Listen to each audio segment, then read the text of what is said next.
Hey people, Captain Trucker, welcome back.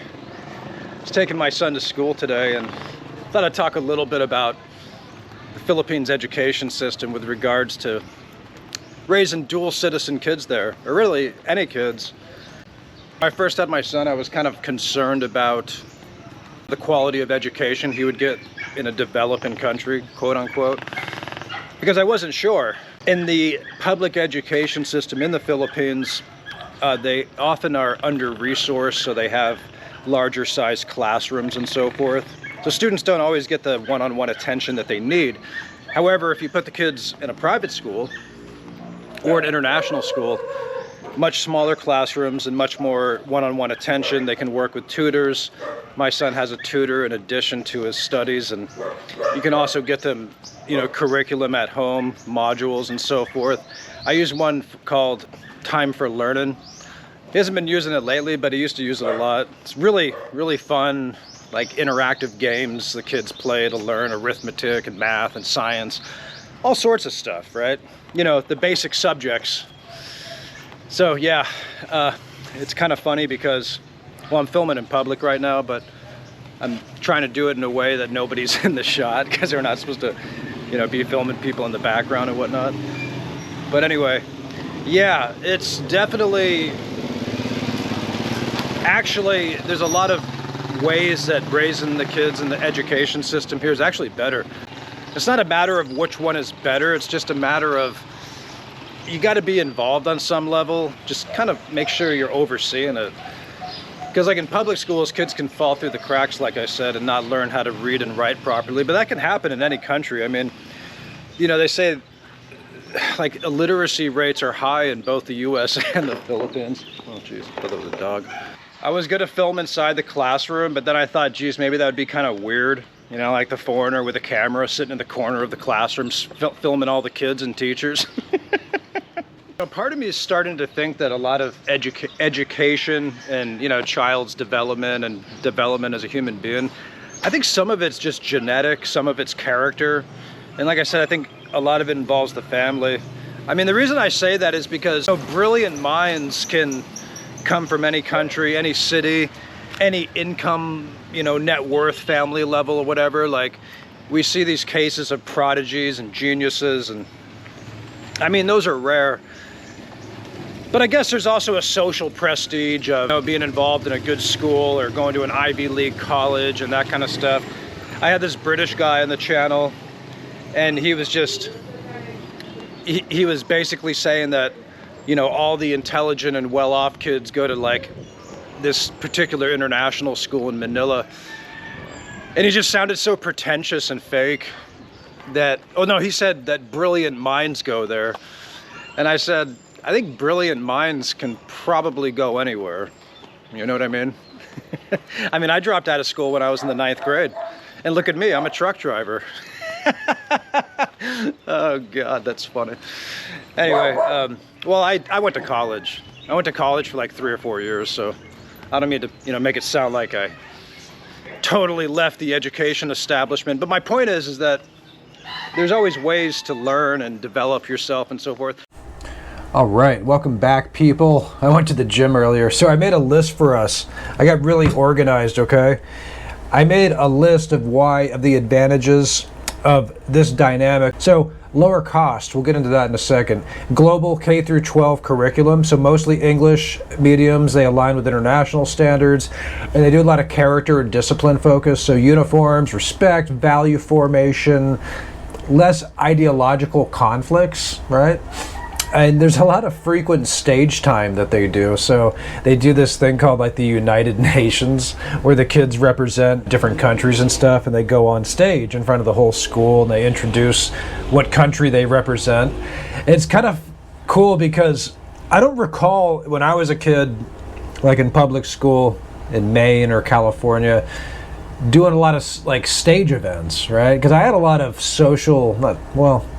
I was really shy when I was a kid. So I'm thinking in retrospect, if I was sort of forced to go on stage and do public speaking, that probably would have boosted my confidence as a kid. I had confidence, just not in public speaking. I do now, but it took a long time. But anyway, I think that's pretty cool that they do that. And they do that kind of stuff frequently.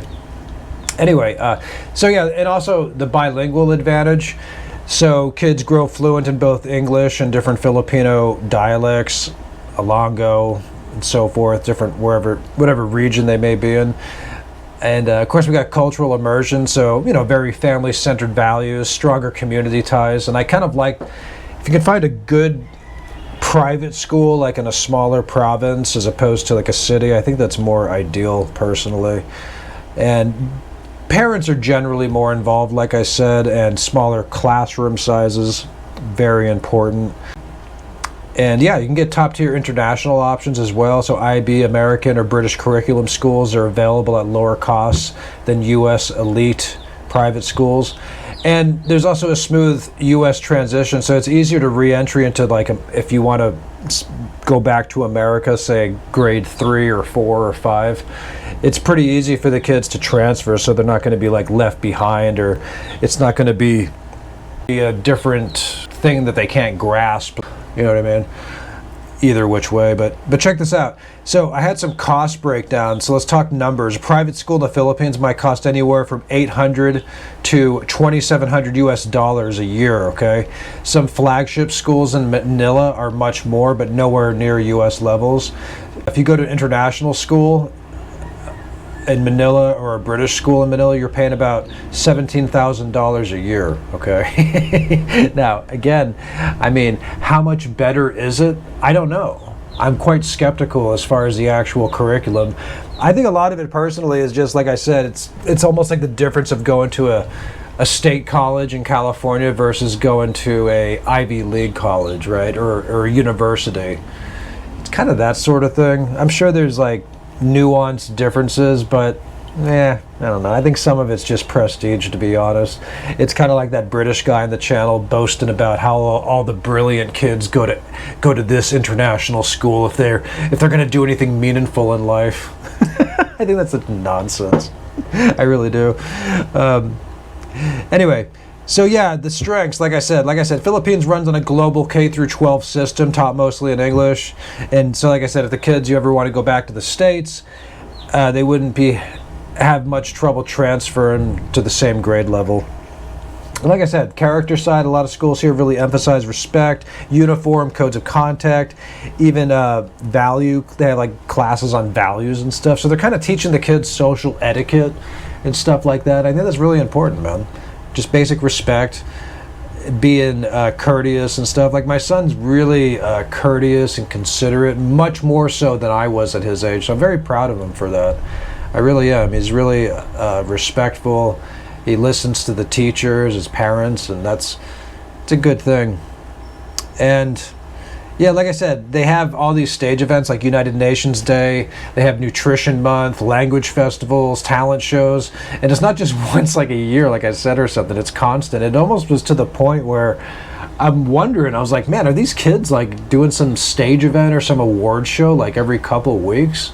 Or is there a holiday every couple weeks? It's kind of like that, but yeah. But yeah, those are the numbers I talked. And I think what parents like most is the structure. So, the kids do wear uniforms and all that. They follow routines, and there's kind of less chaos. I think, like I said, I think the sweet spot is good private school, smaller province, smaller city, but not too rural to where there's no one around, but small community. I think that's solid. I really do. But not everything's perfect. The quality does vary. So some schools have great labs and libraries, others don't.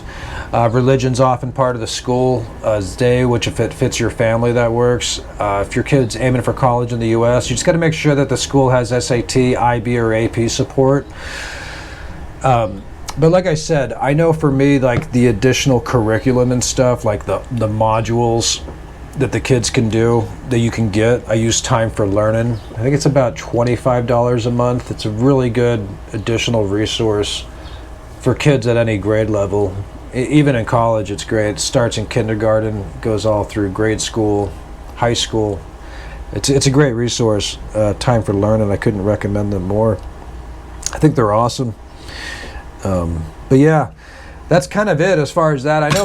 For me, I think there's just less cultural chaos. You know, I mean, and this isn't about like, oh, you know, Philippine schools are better than American schools. It's not really the case, but I think I would prefer it. I think there is like a lot of just cultural drama in the U.S. in general. I mean, this is a more family-centric culture, even though it's a developing country.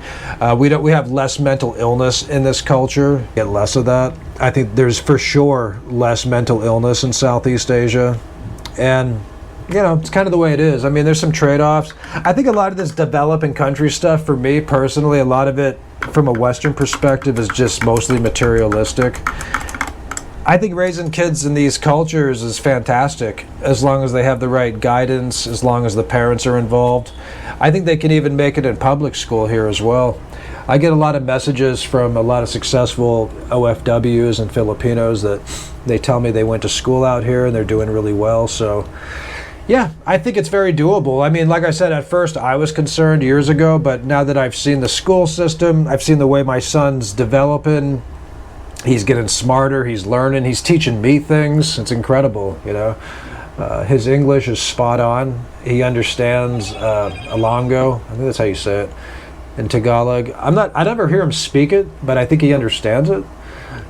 And he's good at writing, he's good with math, and he's doing really well, so I'm very proud of him, and I just hope he continues. But anyway, that's my 2 cents on the school situation. Let me know what you guys think. Share your comments, Filipinos and expats, if you have experience raising your kids in school here. Let me know what you all think.